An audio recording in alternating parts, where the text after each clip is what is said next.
사도행전 11장을 보겠습니다. 사도행전 11장 19절에서 30절까지 보겠습니다. 206쪽에 있습니다. 206쪽 사도행전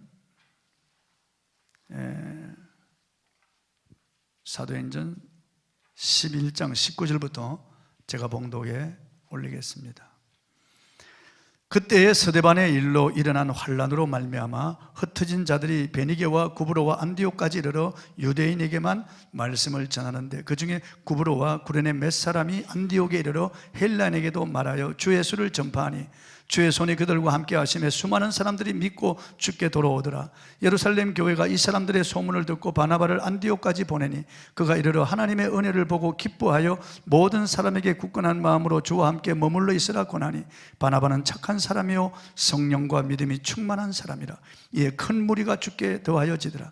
바나바가 사울을 찾으러 다소에 가서 만남에 안디옥에 데리고 와서 둘이 교회에 1년간 모여있어 큰 무리를 가르쳤고, 제자들이 안디옥에서 비로소 그리스도인이라 일컬음을 받게 되었더라. 그때 선지자들이 예루살렘에서 안디옥에 이르니 그 중에 아가보라 하는 한 사람이 일어나 성령으로 말하되 천하에 큰 흉년이 들리라 하더니 글라우디아 때에 그렇게 되니라. 제자들이 각각 그 힘대로 유대에 사는 형제들에게 부조를 보내기로 작정하고 이를 실행하여 바나바와 사울의 손으로 장로들에게 보내니라. 아멘. 안디옥 교회의 큰 부흥이라는 이런 제목으로 오늘 말씀을 통해서 같이 은혜를 나누겠습니다. 안디옥 교회는 우리가 본받을 만한 참 좋은 교회입니다. 안디옥 교회는 평신도들에 의해서 세워진 교회입니다. 여기 보면은 지도자를 중심으로 해서 그 일꾼들이 붙어서 교회를 설립하게 되는데, 안디옥 교회는 특별하게 흩어진 평신도들에 의해서 세워진 이방의 큰 교회였습니다. 그리고 안디옥 교회는 짧은 기간에 큰 부흥이 일어난 교회입니다. 그리고 안디옥 교회는 좋은 지도자 바나바와 사울이 목회한 교회입니다. 그리고 안디옥 교회는 예루살렘 교회가 가뭄이 들어서 어려움을 겪을 때 자기 모교회인 예루살렘 교회에 부조한 헌금을 거두어서 보낸 참 좋은 교회였어요. 또 안디옥 교회는 최초로 선교사를 이방에 파송한 그런 교회였습니다. 바울과 사울을 따로 세워서 성령님이 지시한 대로 안수하여 최초로 선교사로 파송한 교회가 안디옥 교회. 그러니까 이 안디옥 교회가 얼마나 건강한 교회며 모범된 교회인가 하는 것을 알 수가 있어요. 흩어진 사람들에 의해서 세워진 교회, 평신도들에 의해서 세워진 교회. 우리 심윤석 장로님이 아프리카 르완다에 가서 7년 동안 선교사로 사역하시면서 평신도들끼리 모여가지고 세운 교회가 르완다 한인교회예요. 우리 장로님이 교회 설립위원장이 되어서, 준비위원장이 되어서 그 중심에서 그 의사인 선교사가 있습니다. 집사인데요. 그분 그리고 또 학원을 또 운영하는 그런 또 평신도가 있는데, 그런 분들 여러 그런 평신도 선교사들이 모여가지고 세운 교회가 르완다 한인교회예요. 이 안디옥 교회도 그렇습니다. 평신도들에 의해서 세워졌다. 자발적인 평신도들의 활동과 그들의 그 은혜에 의해서 세워진 교회, 안디옥 교회. 이 안디옥 교회가 큰 부흥을 경험했습니다. 벌써 바나바가 가서 보니까 그 교회에 은혜가 충만한 거예요. 그리고 바나바 이 착하고 성령 충만한 사람이 가르치니까 성도들이 가르침을 잘 받으니까 큰 무리가 그에게 더하였습니다. 그리고 다소에 있는 사울을 불러다가 두 사람이 공동 목회하는데 크게 교회가 부흥하는 거예요. 기독교 역사를 볼 때 교회가 부흥할 때 여러 원인이 있겠지만은 아주 가장 큰 요인은 사람들의 마음이 하나님을 찾아 갈망하는 그런 마음이 들 때, 무엇인가 사회적인 혼란이 있고, 그리고 윤리 도덕이 땅에 떨어지고 인간의 심령이 피폐화되고 사람들이 억압을 당할 때, 그리고 내일에 대한 그런 불안과 두려움이 올 때 사람들은 하나님을 갈망하게 되죠. 하나님을 갈망함으로써 부흥이 왔습니다. 미스바의 부흥도 이스라엘 백성들이 하나님을 사모할 때 부흥이 일어났죠. 수문박 광장의 부흥도 에스라 중심에서 이스라엘 백성들이 하나님 그분을 갈망할 때 그 부흥이 일어난 겁니다. 마가요한의 다락방에 일어난 부흥도 120명이 성령을 갈망하고 그분을 간절히 찾을 때 부흥이 일어난 거죠. 오로지 그분을 찾을 때 부흥이 일어나게 된 거죠. 그리고 역사 속에 부흥이 일어난 것을 보면 언제나 사람들이 하나님을 갈망했어요. 웨일즈 지방에 일어난 부흥도 에반 로버츠라고 하는 젊은이가 하나님을 갈망하면서 1904년 그 부흥이 일어났습니다. 그리고 뉴 헤브리드의 부흥도 두 노파가 헛간에서 등불을 켜고 하나님을 갈망함으로써 일어났습니다.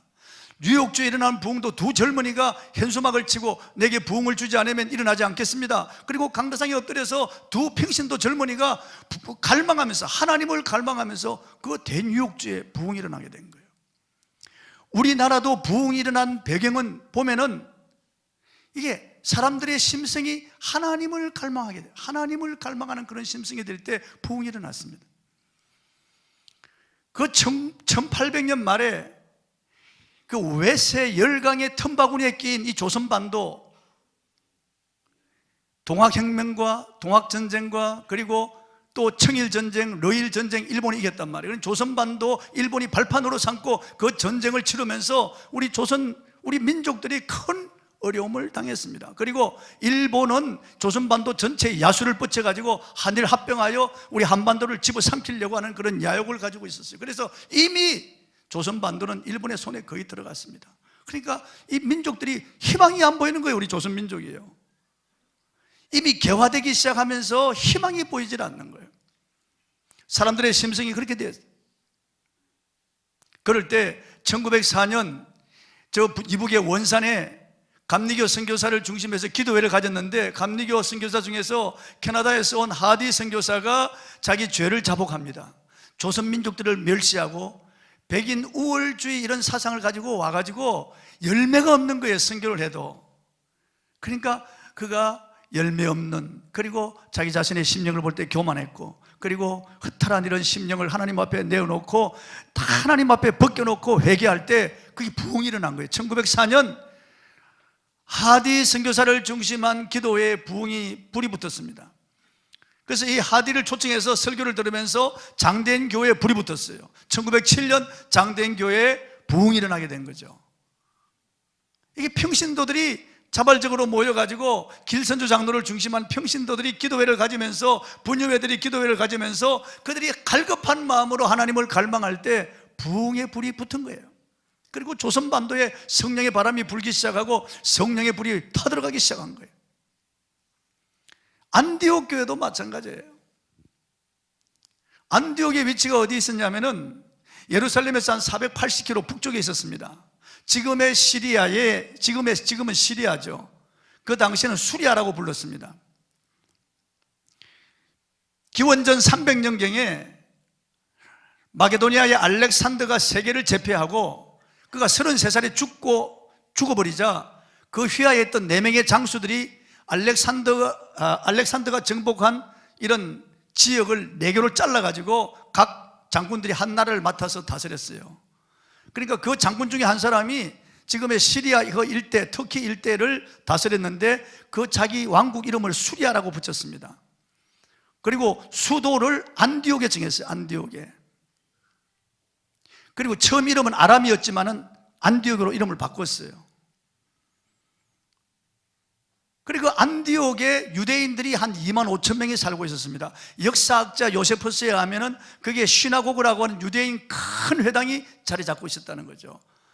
흩어진 유대인들 가운데 이방에 세워진 이 유대인 회당 가운데 가장 큰 회당이 이 안디옥에 세워져 있었다는 거예요. 그러니까 유대인들만 2만 5천 명이 모였고 히랍인들, 헬라인들, 그리고 본토인들, 그리고 로마 사람들까지 합치면 한 50만 명이 그 안디옥에 살고 있었다고 그렇게 보는 거예요. 그 안디옥은 로마가 지배한 여러 세계 나라 도시 중에서 4번째 안에 드는 도시였습니다. 4대 도시 안에 들어간 큰 도시였다. 지금도 인구 50만이면 큰 도시인데 그 당시에 인구 50만이라면 굉장한 그런 도시였습니다. 이 사람들의 마음이 굉장히 허하고 갈급한 그런 상태였습니다. 왜냐하면은 헬라인들은 알렉산더가 세계를 제패하고 헬라인들이 쭉 그 알렉산더가 지배한 그 나라에 가서 무역을 하면서 그 나라에 붙어 사는데 헬라인들이 안디옥에 들어와서 많이 살고 있었습니다. 그리고 유대인들도 살고 있죠. 그리고 본토인들도 있죠. 그런데 헬라가 로마에 의해서 망하면서 로마가 지배하게 되자 거기 살고 있던 헬라인들의 마음이 굉장히 아팠습니다. 자기들이 지배하던 그런 지배국에서부터 오히려 속국이 되고 이제 신분이 하락하니까 굉장히 마음이 우울하고, 그리고 조국으로 돌아갈까 아니면 여기서 계속 살아야 되나, 굉장히 이민자들의 그런 서러움, 그런 갈등이 많이 있었습니다. 그런 상태에 스데반의 일로 인하여 환란이 일어났을 때 흩어진, 사도 외에는 전부 흩어졌거든요. 다 흩어졌어요. 그래서 흩어진 평신도에 의해서 사마리아 교회가 세워졌죠. 흩어진 평신도들에 의해서 안디옥 교회가 세워졌죠. 가서 주 예수를 전파하니까 유대인들은 유대인 회당에 들어가서 전파하고, 그게 구브로, 그 키프로스죠. 이런 사람들, 그 다음에 지금의 리비아, 이런 사람들이, 그 출신 유대인들이 헬라인에게도 복음을 전하는데 헬라인들이 잘 받아들인 거예요. 그래서 부흥이 이미 받아들일 수 있는, 그런 복음을 받아들일 수 있는 그런 그릇이 준비될 때, 사람들의 마음이 허하고 윤리와 도덕적으로 부패하고 사회가 혼란스러울 때 부흥이 일어날 수 있는 그런 조짐이 된 거예요. 그릇이 된 거예요. 가서 복음을 전할 때 그게 불이 붙은 거예요. 확 불이 붙은 거예요. 본문 19절을 한번 읽어보겠습니다. 시작. 그때 스데반의 일로 일어난 환란으로 말미암아 흩어진 자들이 베니게와 구브로와 안디옥까지 이르러 유대인에게만 말씀을 전하는데, 이게 베니게, 구브로, 안디옥까지 이르렀다. 벌써 이방인들로 쭉 흩어져서, 구브로는 키프로스죠. 그리고 안디옥까지 갔습니다. 멀리까지. 환란이 일어났습니다. 그러나 이 환란이 나쁜 것만 아니에요. 예루살렘에서 여기가 조사원이 하고 있던 그들 하나님께서 흩어버리신 거예요. 세계복음화를 위해서요. 그들은 환란이 일어날 때 왜 환란이 일어난지 알 수 없죠. 그래서 정든 고향을 버리고 집을 버리고 전토를 버리고 자기 생업을 포기하고 남부 여대하고 흩어져 갑니다. 그런데 민들레 씨가 바람에 흩날려 떨어지는 곳마다 그게 심어져서 민들레 꽃이 피어나듯이 이 사람들, 그리스도인들이 흩어져 가는 곳마다 복음을 전하여 교회가 세워지게 되는 거예요. 그러니까 박해가 왔지만은 이 박해가 나쁜 것만 아니에요. 대개 교회가 타락할 때는, 교회에 은금이 많을 때 교회가 타락합니다. 예배당 크게 짓고 화려한 장식하고 교회에 헌금이 많이 들어올 때 교회가 타락한다고요. 그리고 성도들도 어느 정도 경제적인 여유가 있고 평안할 때 타락해요. 박해가 오고 환란이 올 때 오히려 성도들은 신앙으로 강화됩니다. 안팎으로 어려움에 처하게 되면 하나님을 찾게 되고 하나님을 붙잡게 되는 거죠. 그게 사람의 심성이에요.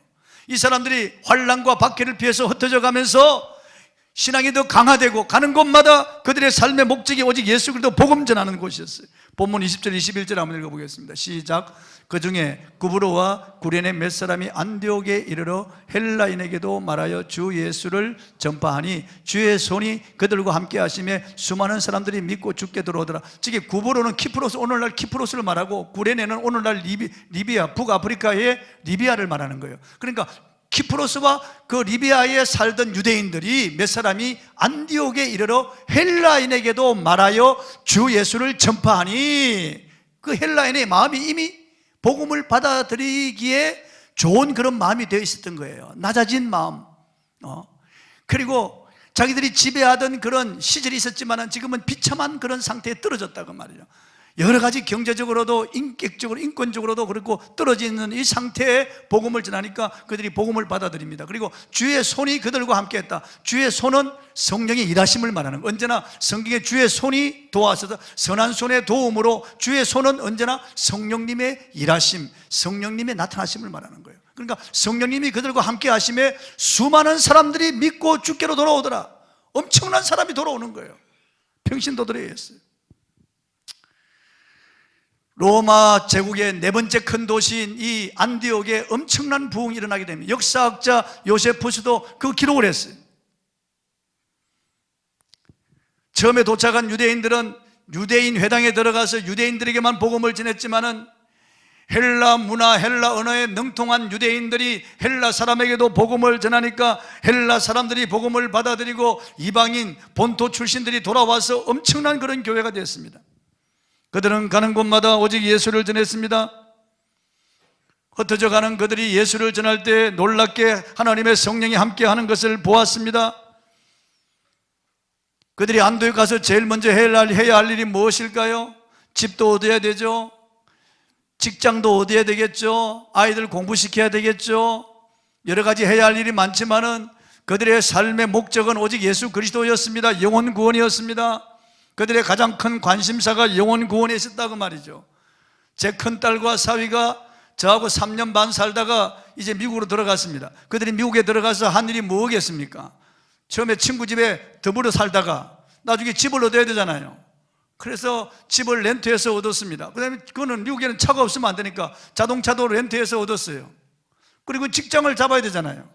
그리고 우리 사위가 여기서도 학교에, 대학에 강사로 나갔는데 거기서도 역시 대학에 지금 강사로 나가고 있어요. 또 우리 큰딸은 또 교회에서 반주하고 피아노 레슨하고 있어요. 그게 우선 가서 그 미국 땅에 가서 살아야 되니까 집도 필요하고 자동차도 필요하고 직업도 필요하고 그리고 우리 노아, 노엘도 유치원 어린이집에 보내게 됐어요. 그게 우선 아니겠어요? 그런데 이 사람들은 달랐어요. 이 사람들의 삶의 목적은 오직 예수 그리스도. 그들은 직장을 얻어도 예수 그리스도, 사업을 해도 예수 그리스도, 그들의 자녀들에게도 오직 예수 그리스도를 전했습니다. 그들은 환난을 피해서 그 조국을 등진 사람들입니다. 그들의 살기 위해서 이민 간 사람들이 아니에요. 그 땅의 주민들이 그들을 반길 리가 없습니다. 난민 아닙니까? 난민. 그런데도 그들은 주요 관심사, 그들의 삶의 목적이 오직 예수 그리스도였습니다. 십자가에 못 박혀 피 흘려 우리 죄를 용서하신 예수 그리스도, 사흘 만에 죽음을 정복하시고 부활하신 예수 그리스도, 40일 동안 그들에게 보이시고 하늘로 올라가신 예수 그리스도, 다시 오실 예수 그리스도, 그분의 나라와 그분의 영광을 전했다고 말이에요. 십자가의 예수 그리스도, 부활의 예수 그리스도, 성천하신 예수 그리스도, 다시 오실 예수 그리스도, 영원한 하나님의 나라를 그들이 전했다고 말이에요. 여러분, 이 세상에 예수 그리스도 외에 무슨 소망이 있습니까? 오늘 우리가 살아가는 이 시대가 조선 말기 시대와 거의 같다는 거예요. 지금요, 열강의 틈바구니에 지금 끼어 있잖아요. 중국이 사드 배치 때문에 무역 보복 조치를 지금 실행하고 있습니다. 지금 대기업에서 큰일, 지금 굉장히 쪼여오고 있는 거예요.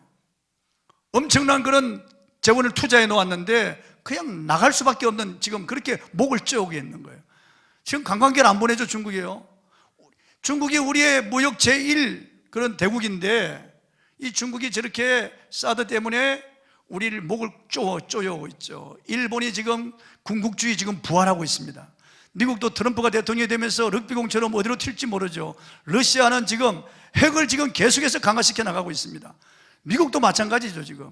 그러니까 지금 판도가, 조선 말의 그 판도와 지금 이 판도가 똑같아지고 있습니다. 그리고 사람들은 지금 이제 윤리 도덕이 땅에 떨어졌죠. 젊은이들이 방황하고 있죠. 직장 없이 포기하는 그런 시대죠. 나이 많은 사람, 젊은 사람들이 어머니 부모를 모시지 않죠. 양로원 그리고 요양병원에서 퀭한 눈으로 지금 죽어가고 있는 노인들이 대부분입니다. 노인들의 마음속에 우울과 슬픔이 가득하죠. 지금 이 시대가 조선 말의 시대와 조금 삶의 질이 나아졌다고 하지만은, 경제적으로 좀 부유해졌다고 하지만은 그 시대나 지금이나 영적 상황을 볼 때 다를 바가 없어요. 한국 교회도 지금 부흥은 됐지만은, 그러나 부흥의 열기가 많이 떨어지고 식어졌어. 이제는 껍데기만 남은 그런 상태 아니겠어요? 사람들로부터 손가락질 받습니다. 조선 말기에는요, 그리스도인들이 1%도 안 됐지만은 한 마을에 그리스도인이 있으면 일본 순사가 두려워했다는 거죠. 들어가기를 싫어했다는 거죠. 그래서 그리스도인은 보정수표였고 그리스도인들은 두려움의 대상이었습니다. 왜냐하면 그들의 삶이 깨끗했으니까요.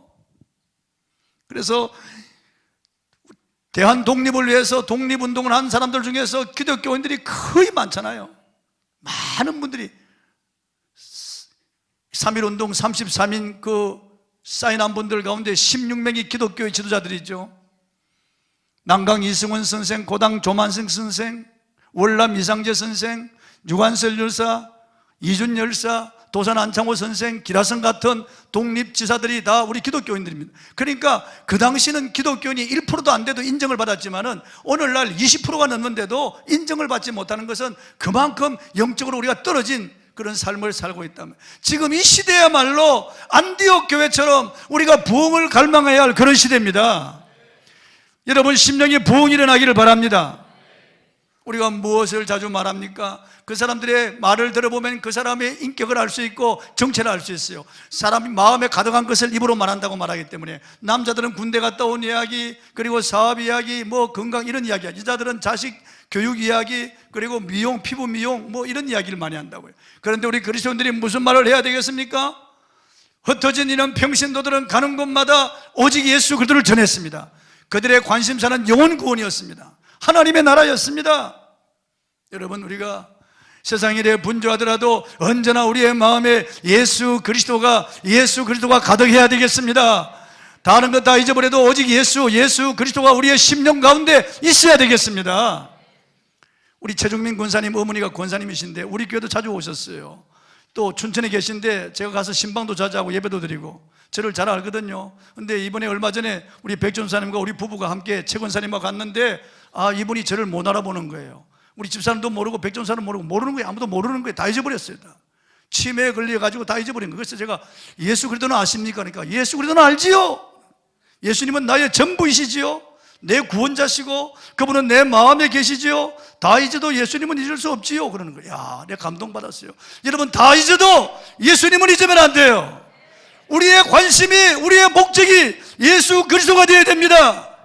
당신을 위하여 피 흘려 죽으시고 살찌고 피 흘려 추하고 더러운 내 죄를 용서해 주신 예수 그리스도, 십자가에 못 박히신 예수 그리스도 잊을 수 있나요? 나를 위하여 부활하신 내 주 예수 그리스도를 잊을 수 있나요? 영광의 주님, 성천하신 주님, 지금도 하늘 보좌 우편에서 나를 위하여 중보 기도하시는 그분 때문에 내가 사는 거죠. 나의 선한 것이 있습니까? 선한 것 하나 없습니다. 그분으로 말미암아 사는 거죠. 다시 오실 예수 그리스도, 성령을 보내주신 예수 그리스도, 우리가 이분에 대해서 잠잠하면 되겠나요? 예수님 말씀하셨어요. 너희가 사람 앞에서 나와 및 내 말을 부끄러워하면 나도 하늘아버지와 그의 천사들 앞에서 너를 부끄러워할 것이라고. 부끄러워할 것이라고요. 너희가 사람 앞에서 나를 부인하면 나도 하늘아버지와 그 사자들 앞에서 너를 부인할 것이라고요. 우리 두렵게 생각해야 됩니다, 여러분.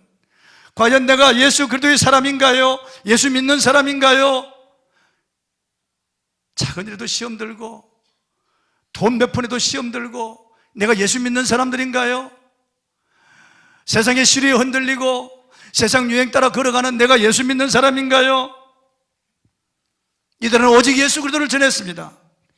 유대인들은 유대인들에게, 헬라파 유대인들은 헬라 사람들에게 예수 그리스도를 전하니까 주의 손이 그들과 함께하여 역사하사 큰 무리가 그들에게 돌아왔어요. 많은 무리가. 여러분, 이 시대는 에이즈나 강우병, 탄저병보다, 암병보다 더 무서운 죄병, 마귀병을 앓고 있습니다. 허탄한 것들을 자랑하는 텅 빈 세대, 뭐가 필요하겠습니까? 사람들이 공허하여 자살하는 이 시대에 무엇이 필요하겠습니까? 우울증이 연병처럼 휩쓸고 있는 이 시대에 무엇이 필요하겠습니까? 우리가 흔들어야 할 깃발은 무엇이고 불러야 할 노래는 무엇이겠습니까? 오직 예수 그리스도인 줄 믿으시기 바랍니다. 미국 가서 이민생활하는 한국 부모님들 말을 들어보면 고등학교 들어가면 자기 아이들이 70% 변한다는 거예요. 성적으로 문란해지면서 아이들이 변한다는 겁니다. 부모에 대한 그런 정이 없어진다는 겁니다. 대학 기숙사 들어가면 이제 내 자식이 아니라고 포기하라는 겁니다. 한국도 지금 그런 방향으로 흘러가고 있습니다. 자녀 문제가 더 심각합니다. 노인 문제도 아주 심각합니다. 여러분, 누구를 의지하고 누구에게 여러분 자녀를 부탁해야 되겠습니까? 공부시키면 그 자녀가 훌륭한 사람이 되겠습니까? 소위 인류대학 들어가면 자녀가 잘 되겠습니까? 대기업에 들어가면 자녀가 잘 되겠습니까? 물론 좋은 일이죠. 그러나 여러분, 그렇다고 행복한 게 아니에요. 그렇다고 훌륭한 사람이 되는 게 아니에요. 예수 그리스도를 심어야 됩니다. 예수 그리스도에게 맡겨야 됩니다. 좋은 학교라고 맡기면 좋은 사람이 됩니까? 천만에 그렇지 않습니다, 여러분. 대기업에 맡기면 그 사람이 그냥 대단한 사람이 됩니까? 그렇지 않습니다. 오직 만유의 주 예수 그리스도에게 맡겨야 됩니다. 맡겨야 됩니다. 안디옥에 가서 복음을 전할 때 수많은 사람들이 돌아왔습니다. 수많은 사람. 그래서 예루살렘 교회에서 바나바를 안디옥 교회에 파송했습니다. 본문 22절 한번 읽어보겠습니다. 시작. 예루살렘 교회가 이 사람들의 소문을 듣고 바나바를 안디옥까지 보내니. 사마리아의 빌립 집사 평신도 안 해요. 가서 엄청난 부흥이 일어났다는 말을 듣고 베드로와 요한을 파송했습니다. 이번에 저 이방 지역인 수리아의 안디옥에 대부흥이 일어났다는 말을 듣고 사실을 확인하고 또 그들의 지도자로 바나바, 성령 충만한 사람, 착한 사람 바나바를 보냈습니다. 그래서 바나바가 그들에게 말씀을 전하니까 이 사람들이 바나바의 말씀을 잘 받아들입니다. 왜냐하면 바나바가 착한 사람이거든요. 성령 충만하고 착한 사람이거든요. 여러분, 목사가 착한 사람이 참 좋은 목사입니다. 목사도 나쁜 목사가 있어요. 나쁜 사람이 있어요. 목사도요. 정치꾼 목사도 있고요, 사기꾼 목사도 있어요. 나쁜 목사도 있어요. 장로도 나쁜 목사가 있어요. 정치꾼 장로가 있고요, 이 사기꾼 장로가 있어요. 여러분요, 나쁜 장로가 있어요. 여러분의 며느리 사육감으로 누굴 택해야 되겠습니까? 믿음 좋은 사람요? 그건 당연하죠. 착한 사람을 택해야 됩니다. 여러분요, 여러분의 사익감으로, 여러분의 며느리감으로 착한 사람을 택해야 돼요. 착한 사람. 그래서 인격 좋고 믿음 좋고 그래야 됩니다. 인격이 우선이에요. 여러분요, 믿음은 너무 당연한 것이고, 인격 좋고 믿음 좋은 사람이 좋은 거예요. 바나바는 인격이 좋은 사람이에요. 착한 사람이에요. 이 사람이 가서 설교하니까 그 안디옥 교회 수많은 사람들이 잘 받아들입니다. 그러니까 더 큰 무리가 모입니다. 본문 23절 24절 한번 읽어보겠습니다. 시작. 그가 이르러 하나님의 은혜를 보고 기뻐하여 모든 사람에게 굳건한 마음으로 주와 함께 머물러 있으라 고나니 바나바는 착한 사람이요 성령과 믿음이 충만한 사람이 이에 큰 무리가 죽게 더하여지더라. 그러지 않아도 부흥한 교회인데 큰 무리가 죽게 더하여지더라. 이 지도자의 말씀을 잘 받아들이는 거예요. 바나바가 착한 사람이고 믿음과 성령과 믿음이 충만한 사람이 이에 큰 무리가 죽게 더하여지더라. 말씀을 잘 받아요. 우리 성도들에게도 이 점이 필요합니다. 은혜가 있어도 쉽게 떨어집니다. 반짝 은혜 받았다 그러고 교회 직분을 받아도 시험 들어서 떨어져 나가는 사람이 있습니다. 그래서는 안 되죠. 굳건하게 주께 붙어 있어야 되고, 말씀을 사모하여 주의 종이 설교할 때 말씀을 잘 받아들여야 됩니다. 그래야 내 심령에 부흥이 일어나죠. 부흥이 일어나죠. 바나바는 목회를 잘하고 있을 때 그게 안디옥에서 조금 더 올라가면 다소라고 해요. 다소는 특히 있거든요. 바로 가까운 거리에, 여기서 한 1000안 정도 거리예요. 그래 올라가서 다소에 있는 사울을 데리고 왔어요. 그래서 두 사람이 함께 공동 목회합니다. 여러분이 공동 목회가 어렵습니다. 목사들도 시기 질투합니다. 심지어 자기가 세례주고 키워서 자기가 목사 만든 이런 사람을 자기 후임으로, 그리고 자기는 원로로 앉죠. 후임과 원로 간의 마음이 안 맞아서 지금 분란이 일어난 교회가 서울 장안에 많아요. 여러분, 경기도에도 많고요. 자기가 키워서 후임으로 앉힌 사람도 서로 마음이 틀어져서 원로와 후임 간에 이렇게 갈라져 가지고 원로 따르고 후임 따르는 이런 성도들끼리 분쟁이 일어나 가지고 교회가 엄청난 문제가 많은데, 아니 두 사람이 공동 목회한다? 이게 쉽겠어요 여러분요? 그런데 이 두 사람이 정말 성령 충만한 사람이고 바나바가 더 착한 사람이에요. 그래서 공동 목회가 가능한 교회였다는 거죠. 공동 목회가 가능한 교회였다. 본문 25절 26절 한번 읽어보겠습니다. 시작. 바나바가 사울을 찾으러 다소에 가서 만남에 안디옥에 데리고 와서 둘이 교회에 1년간 모여 있어 큰 무리를 가르쳤고 제자들이 안디옥에서 비로소 그리스도인이라 일컬음을 받게 되었더라. 이 두 사람이 공동 목회하는데요, 바나바는 착한 사람이요 믿음과 성령이 충만하고 바울은 율법에 해박한 지식을 가지고 있습니다. 그리고 바울은 아주 강직한 사람이에요. 이 두 사람이 서로의 좋은 장점을 가지고 목회할 때 많은 사람들이 바나바와 사울을 통해서 은혜를 받고 엄청난 그런 부흥이 일어났습니다. 그리고 비로소 그 일대에 그리스도인이라 칭함을 받았다. 그리스도인이라 칭함을 받았대요. 처음에 이방인들이 조롱하는 뜻으로 그리스도인이라고 불렀습니다. 그러나 나중에는 이 그리스도인이라고 하는 뜻은 분별, 분리 그런 뜻이에요. 분리, 거룩 그런 뜻이에요. 그 뜻이 들어있어요. 그러니까 세상 사람들과 다른 삶을 살았다는 거예요. 그러니까 처음엔 조롱했다. 저 미친 짓이야. 그런데 나중에는 그들도 숙연해지면서 그들도 큰 충격을 받았다는 거죠. 그래서 그리스도인이라고 하는 별명이 거기서부터 생긴 거예요. 안디옥 교회에서부터. 이 사람들의 삶이 얼마나 대단했던지 말이죠. 그들로 충격적이었던 것 때문에 이 사람들이 그리스도인이라고 그렇게 불렀다. 그게 별칭이 돼요. 그리스도인. 오늘날까지 그리스도인이라고 부르잖아요. 여러분, 우리는 가는 곳마다 그리스도의 향기가 되어야 되겠습니다. 사람들에게 예수 그리스도를 나타내는 냄새가 되어야 되겠습니다. 냄새가 되어야 되겠습니다. 어디를 가든지 그들은 그리스도를 닮은 사람.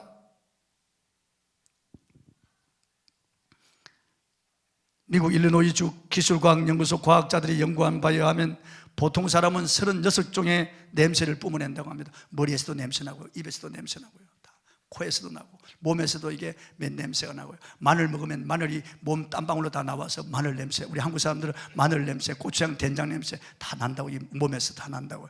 백인들은 백인들 냄새 나고, 필리핀 사람들은 필리핀 사람 냄새가 납니다. 한번 맡아보세요. 가거든 맡아보시라고. 냄새가 나요, 필리핀 사람들. 어느 나라 사람들이라도 그 냄새가, 특정한 냄새가 다 있습니다.